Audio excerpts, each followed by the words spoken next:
So without further ado, let us say hello to one half of the co-main event, the one and only Dan Hooker. There he is. Hello, Dan. How are you?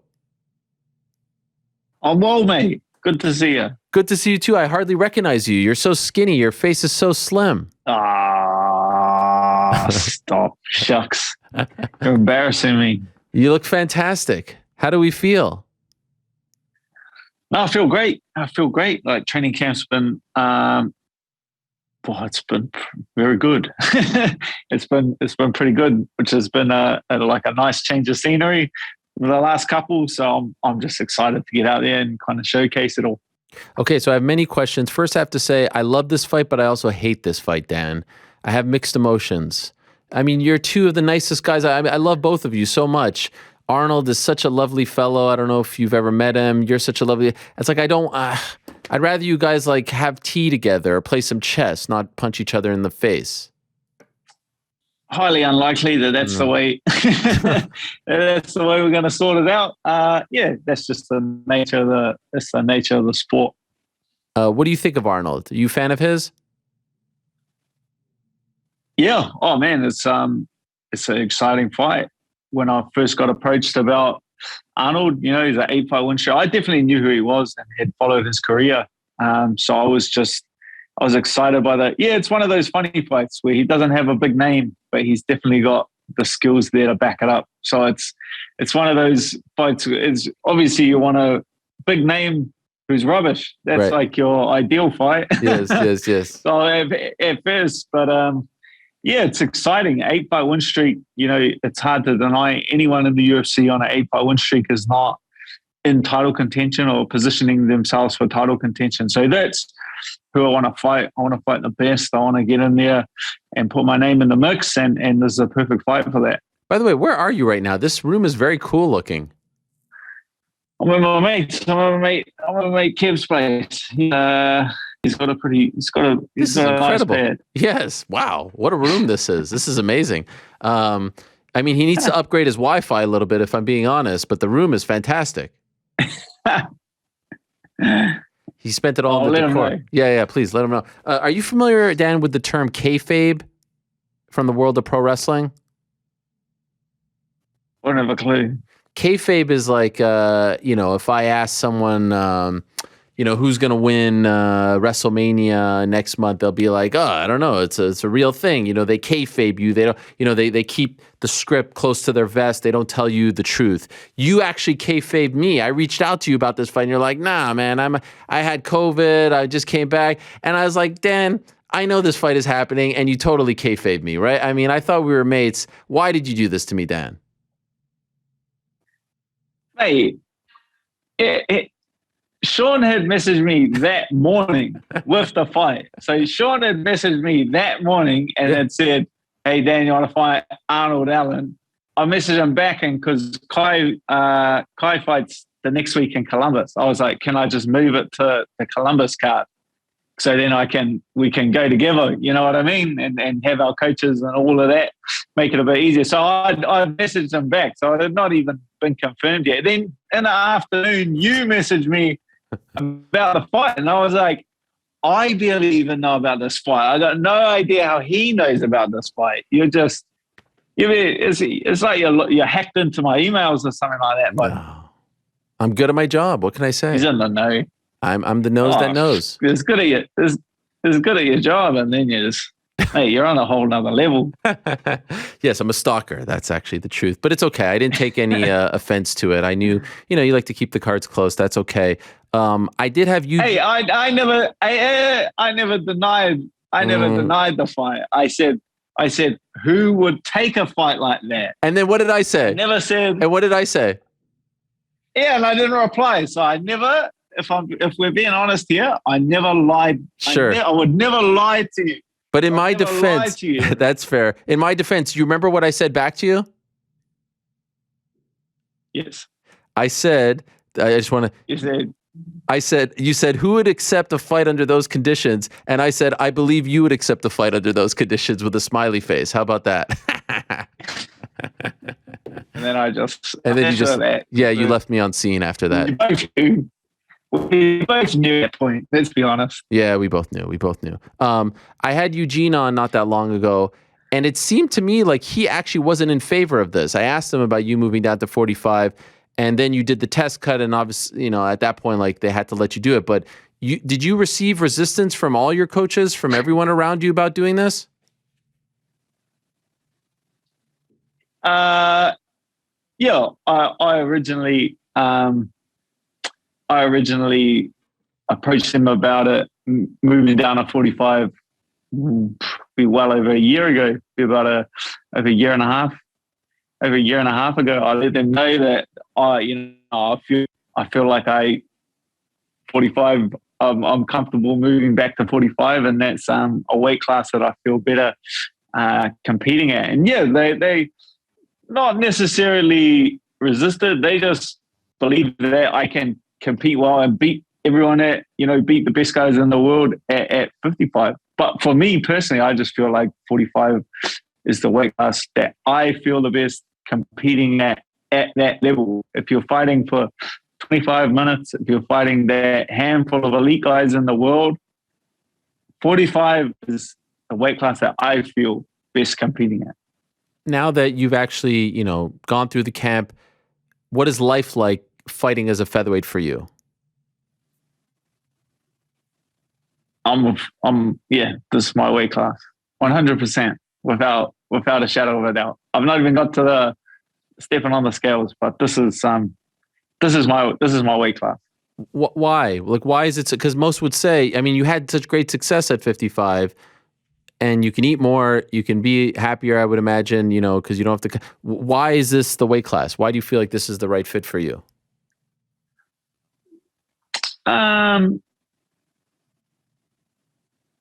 It requires like another level of dedication, or like another level of sacrifice, which kind of adds focus. Like it just really lasers in. Like I can't muck about at 45. 55, I can, muck about, or not muck about, but you know what I mean? Like you can have a bit of cake at someone's party, you can have a couple of beers on the weekend, and when you're just doing stuff like that, for me, this is not for every fighter, but for me, like you can kind of forget about the fight.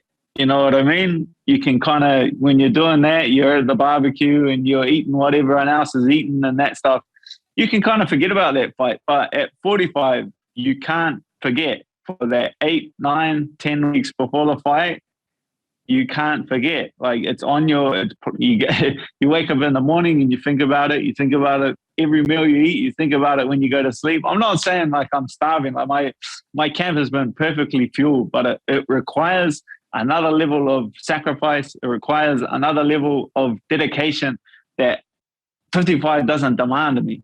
So this is why it's the best weight class for me, because to compete at 45, I have to be 100 laser focused in.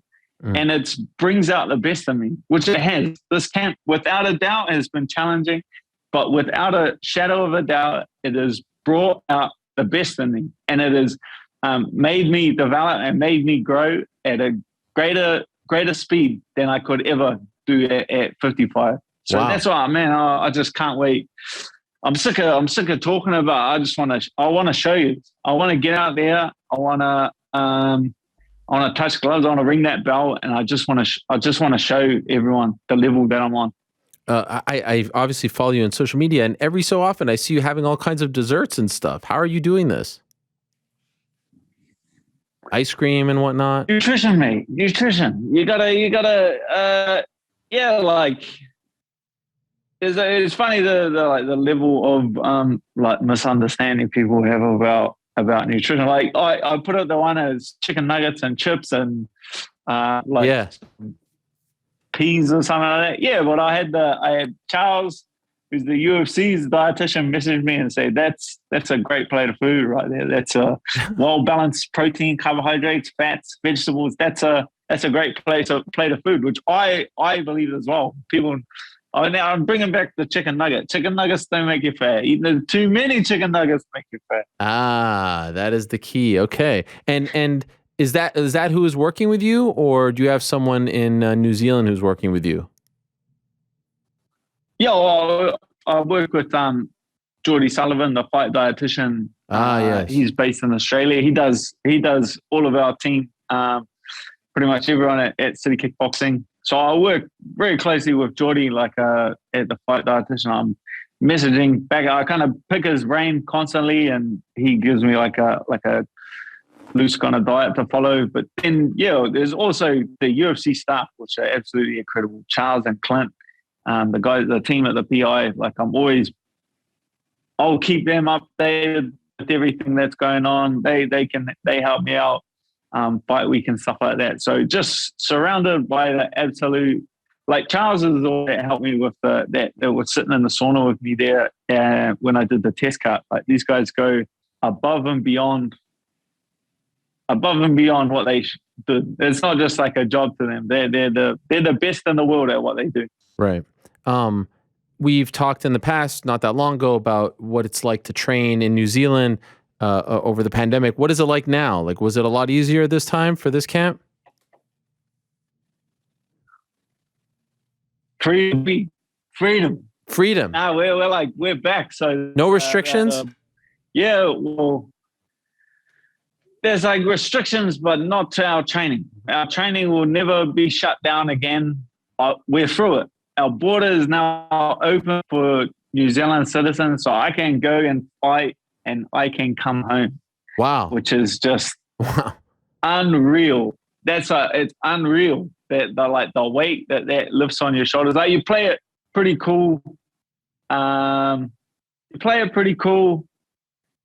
people are like, oh, you're going to go over and fight and then not go home for 4 months. And you're like, yeah, I'm not going to think about that, we'll sort that after the fight. But without it, of course, that plays on your mind. That plays on your mind when you're fighting, especially when, I'm not saying that's any kind of excuse or anything like that, but the kind of fights that I get myself into take a certain amount of time to recover from. Months. That's the part of fighting that people don't see. They see you on the television. They see you for that couple of days after the fight. They see you every now and then when you post something on social media. But I've had some fights in my career that have taken months to recover from. And being back home, being on your couch, being surrounded by your friends, your family, having my child there, my wife there, like that is everything. Like that is everything to you. That helps you heal. So yeah, of course it would play on your mind when you're going away to fight and you can't do any of that. You can't see those people and you're going to be stranded in a foreign country with no friendly faces for months on end. Definitely changes the ingredients, but now it's all changed. Now we're back to normal. Fly straight back home. It's just like a weight. I can't imagine. Off my shoulders. I can't imagine. So are you going to go home after this, or are you going to go to Columbus to be with Kai? Nah, he's on his own. Nah. Eugene and Twister. So like our head coach and our striking coach, they're coming over here. So Eugene and Twist are coming over, and I'll meet them in London tomorrow. Tomorrow they land in London. And then they'll fly from here to Columbus. I'm flying to Australia because my wife has been stuck out in New Zealand because the border's only just opened I think it's like a week or two ago. So I've actually been my wife and my child have been stuck in Australia. So I haven't seen them for months. So I'm dying. Oh. I'm gonna get on the plane, go to Australia, see my wife, see my baby, and then we'll come back to New Zealand together. Man, the amount of time that you've spent away from your family in the last couple of years, to me, is unimaginable and incredible, and a testament to your dedication. Do you remember the last time you saw them? It'll be before, not this year. What? I haven't seen them. Yeah, I haven't seen them this year. You haven't seen? So you saw them end of 2021? I remember you were in New York, right? Yeah, New York. So when I flew back to New Zealand, and they flew to Australia. Damn. Because obviously my wife is Australian. Was born in Australia, or her family's in Australia, and she just hasn't been home in two and a half, 3 years. Been stuck out of Australia. So, and also like her grandfather passed away a couple of years ago, and she hasn't been able to get back and see her family. So she's gone over there to finally see her grandmother and her father, and then I came back to New Zealand, and lucky enough, I got the fight, which kind of sped things up a bit. I can just get out, fight, and then go back and see them a bit quicker. By the way, did you like New York? Very cold. Yes. It's a very cold place. Nah, it's cool, man. I was ran around pretty much the whole island. I was jogging because I was down in near the World Trade Memorial. Yeah, that's like where my wife's family is. And I was like running up to Central Park from there and around, and I did a couple of I think it was about I can't translate it to miles. It's about 120 Ks running around New York. That's very close to where we are right now. I mean, you could have stopped by, said hello, but I guess next time you're in New York. You were away. We were away. I know. I was. You see, I was. Don't put it on me. I was kayfabing. I was kayfabing. You're always passing it. You're passing the buck. Yeah, playing the victim. Not my fault, Cole. Yeah, fair enough. By the way, can I just say your Cameo videos are incredible, but there's one problem with them. Why are you charging $20? I can't imagine how many people are asking you. $20 is way too cheap. Nah, just do it for fun. It's not like I do the cameos for the money or anything like that. It's just $20. You get what you pay for. Let's just say that. Some of them, you get what you pay for. I saw like Bruce Buffer's the ones there, like not knocking them or anything, but this one's like $800 or something like that. You got to put a suit on for that. You know what I mean? You got to have a background. You got to get you got to put a suit on. For $20, I ain't doing that. I'm gonna do it on the toilet if I want to do it on the toilet. You're not getting special treatment for $20. It's funny though. Like it's funny. Some people are just like, oh, roast my mate Sam, and then I'm just like, well, is he short? Is he tall? Is he fat? Is he skinny? You got to give me something. You got to give me something to work with. So that'll be my video. I'll just, what are you doing, you muppet? I don't know your mate Sam. Or what am I supposed to make? Oh, you got a real generic name, Sam. I can't. You're not giving me a lot of ammo there. Wait, so you're actually asking for follow-up information? You're interacting with the person who books you? No, that's what I'm saying. That's your video. How do I roast you? Oh, the video is you actually roasting the guy who asked for the roasting. I would say half of the roast get just thrown back at the guy that asked for them. That is amazing. Have you gotten any like really weird requests on Cameo? I actually haven't. No, I actually haven't. It's mainly roast, which can go either way. I've turned a lot of roasts around back on the person that tried to throw them. Like I had another just yesterday, and he's just, roast my mate. He used to be a model, and he's a huge fan of yours. And I was like, look here, dickhead. What? How am I going to roast him? Oh, your mate. Oh, you heard you're really good looking, and you're a massive fan of me. How are you? But nah, it's good. It's good fun. Mainly just happy birthdays as well. That's a cool one. That's what it's worth. I'm not worth $100. $20. Nah, I don't know. I'm happy to do it. How many have you done? I bet you've done a ton because it's so cheap. Hundreds. Yeah, that's the problem. 300-400. Oh my God, 300-400. Well, originally this happened because I set it so low, and then I put that video up on Instagram. Yes. And then I checked back in, and I had like 100 Cameo requests, and then the Cameo people messaged me on Instagram, and they were like, "Hey, you've like got too many requests." And they just went ahead and like put the price of it up. They put it up to like $50 or something.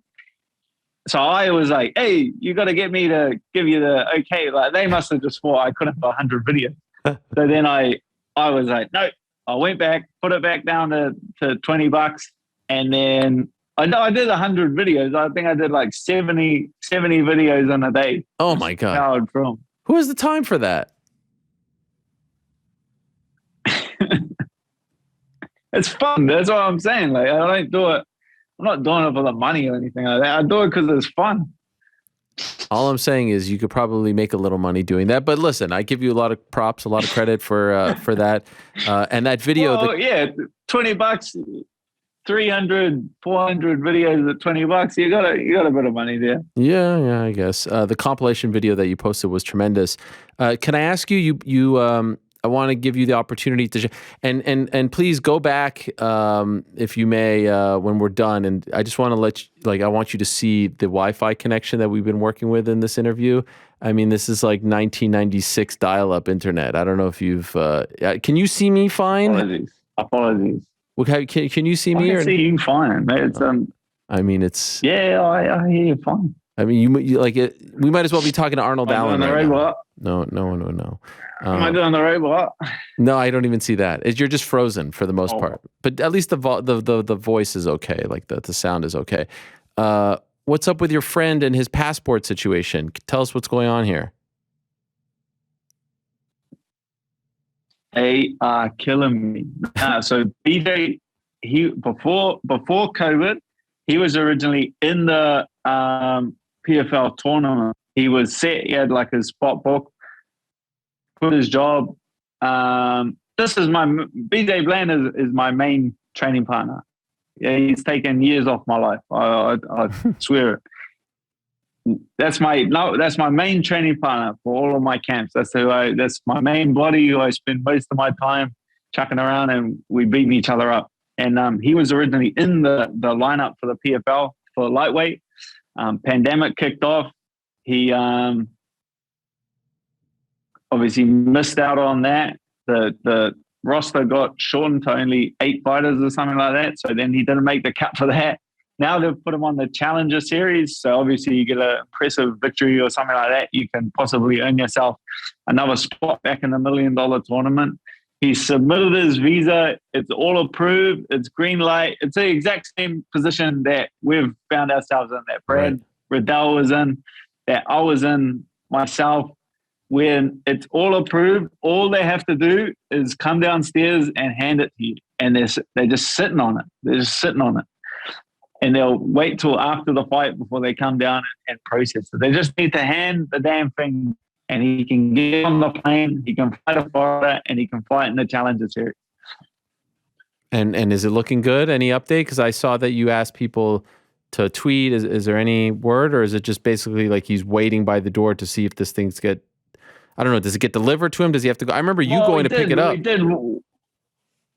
Yeah, we did what made it work. We did what made it work for Brad, is that we just bombarded their social media accounts until they got the job done, and they came down. They obviously see it, so that's obviously the most effective way to make it happen. And when's the deadline? Like, when does he need this by in order to make it there in time? I guess Tuesday. Well, he fights the day before. He fights the day before me. So I fight. Yeah, it's Friday night. So he can do what I did. It doesn't matter though. He'll fly. He'll land and go sit down the scale. Like that is fine. We can work with that. We can manage that. Like the guy's been sacrificing for the last 15 years, you know what I mean? Like he can do it. And what's his name again? BJ Bland. BJ Quicksand Bland. Yes, Quicksand Bland. That's right. All right. I hope the best for him. If not, they could put him on next week's card. No. Hopefully. Okay. Do the right thing, and they make it happen. All right. And so for you, this is going to be a pretty easy, like, could you tell us, like, how much do you weigh right now? 170. 170. All right. So we got, 170? That's 25. You're lying, right? No way you weigh 170. I was like, shit, What 170. does it matter? Like, what, like, What? Is that too tell you, personal? Is that too? I could tell you, Yeah. and people are not going to believe. People are not going to believe me anyway. I would believe you. So it's like, you told me right now. Can I guess?